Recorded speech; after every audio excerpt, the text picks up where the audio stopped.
దేవుడు దర్శించాడు, పిలుపుకు లోబడ్డారు. అప్పటికే ఆసక్తి కలిగిన గుండె ఇంకా కొట్టుకుంది యేసయ్య కోసం. యేసు నామాన్ని ఊరేగించింది, మహిమపరిచింది, కీర్తించింది. జన్మ ధన్యమైపోయింది. అయిన వాళ్ళు సొంత వాళ్ళు ఉండి చేసేది ఎంతండి, అది చూడండి.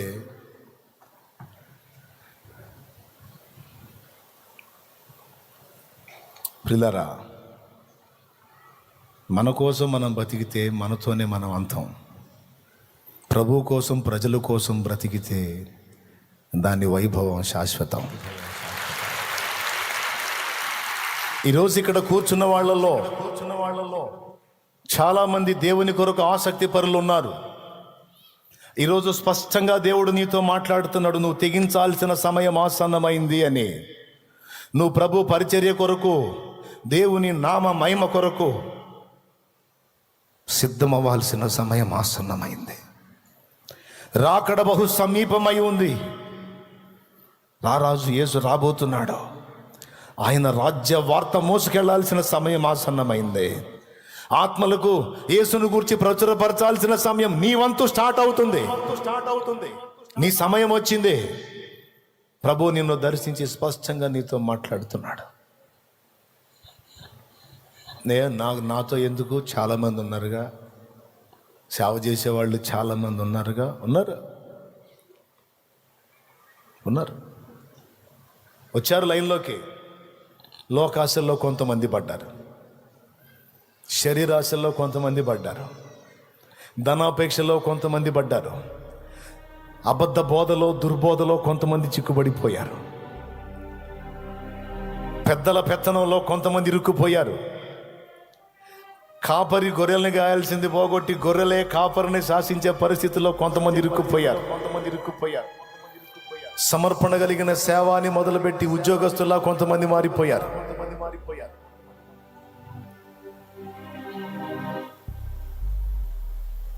వచ్చారు, చాలామంది ఉన్నారు. కానీ దేవుని ప్రేమతో నింపబడిన వారు కావాలి దేవునికి. హల్లెలూయా. దేవుని ప్రేమతో నింపబడిన ఆ వ్యక్తులు కావాలి, వారు కావాలి దేవునికి. దేవుని సత్యం కొరకు రోషం కలిగిన వారు కావాలి. నశించిపోతున్న ఆత్మల కొరకు త్యాగపూరితమైన మనసుతో శరీరేచ్ఛలను, లోకాశలను, భోగేచ్ఛలను సిలువ వేసి అవసరమైతే నిలువున ప్రాణమును బలిపీఠం మీద దారపోయటానికి సిద్ధమైనటువంటి యోధులైన పనివారు కావాలి. ఇప్పుడు దేవుడు ఫిలదెల్ఫియా సంఘాన్ని సిద్ధపరచబూనుకున్నాడు. లవోదికయ అనుభవాల్లోంచి బయటికి రావాలి, తుయతైర అనుభవాల్లోంచి బయటికి రావాలి, సార్దీస్ అనుభవాల్లోంచి బయటికి రావాలి. జీవించుచున్నావన్న పేరు మాత్రం ఉంది కానీ నీవు మృతుడవే అన్న కండిషన్లోంచి బయటికి రావాలి. పెర్గపు అనుభవంలోంచి బయటికి రావాలి, ఎఫెస్ అనుభవంలోంచి బయటికి రావాలి. స్మరణ అనుభవాన్ని, ఫిలదెల్ఫియా అనుభవాన్ని సాధన చేయాలి. స్త్రీలు, పురుషులు, యవనులారా, యేసు తన యవన రక్తాన్ని నీ కోసం ధారపోశాడు.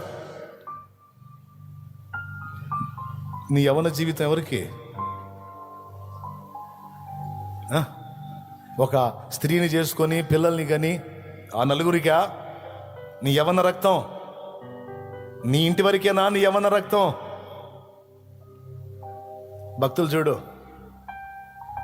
తమ యవన జీవితం యేసుకు అంకితం.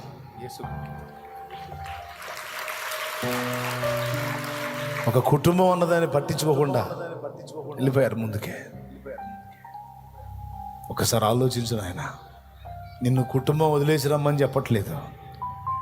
కొద్దిగా అనాసక్తిని వదిలించుకొని కొంచెం ఆసక్తిగా నా కార్యాల్లో పాలు పంపులు పొందడానికి ఇక నువ్వు తెగించాల్సిన సమయం వచ్చిందని పిలుస్తున్నాడు. చాలామంది నాగటి మీద చేయి పెట్టి వెనక్కి తిరిగారు. సేవ చేయటానికి మొదలుపెట్టి లోకానుసారులు అయ్యారు, ఆత్మానుసారంగా మొదలుపెట్టి శరీరానుసారులు అయ్యారు. నా కుమారి, నువ్వు నాకు కావాలమ్మా అంటాడు ఆయన. నీలో నా విషయమై మిగులు ఆసక్తి ఉంది, నీలో నా కొరకు మిగులు ఆసక్తి ఉంది.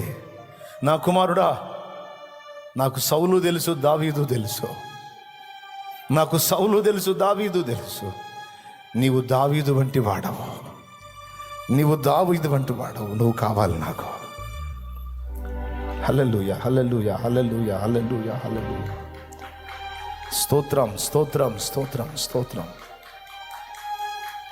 సమయం ఆసన్నమైందని దేవుడు చెప్తున్నాడు. మరి ఎవరు ఏ స్థితిలో ఉన్నారో, కళ్ళు ముయ్యబడున్నారో, వెలిగింపబడున్నారో నాకైతే తెలియదు. ఎంతకాలం దాక్కుంటారో నాకైతే తెలియదు. పిరికి పందల్లాగా బాధ్యత రాహిత్యంతో ఎంతమంది ఉంటారో నాకు తెలియదు. మీ ఇష్టం. ప్రభు నిన్ను దర్శిస్తున్నాడు. ఈ ఆదివారం డేట్ రాసి పెట్టుకొని నిన్ను పిలుస్తున్న రోజు ఇది. నీలో ఆసక్తిని గుర్తించి దేవుడు తన పని కొరకు నిన్ను ఏర్పరచుకుంటూ స్పష్టంగా నీతో మాట్లాడి నిన్ను పిలుస్తున్న శుభవేళ ఈరోజు. ఆయన కొరకు ప్రార్థన పరులు కావాలి. ప్రతిరోజు కొంతమంది సమూహాన్ని వేసుకొని మొర్ర పెట్టే, ప్రలాపించే, అంగలార్చేటువంటి స్త్రీలు కొంతమంది కావాలి. ప్రకటించే స్త్రీలు కావాలి, ప్రలాపించే స్త్రీలు కావాలి, భారముతో మూలిగే స్త్రీలు కావాలి. 6 రోజులు భర్త కష్టపడి ఉపాధి చేసుకొస్తున్నాడు. నువ్వు పని చేయాల్సిన అవసరం లేదు, బయటికి పోవాల్సిన అవసరం లేదు. నీ భర్త విశ్వాస అయినప్పుడు, నేను ఇంట్లో కూర్చోబెట్టి పోషిస్తున్నప్పుడు, రోజులో కొంత సమయం సన్నిధికి వచ్చి ప్రార్థనలో నలుగురితో కలిసి ప్రార్థనలో నీతో పాటు నలుగురిని సమకూర్చి ప్రార్థనలో పోరాడితే ఎంత బాగుండు.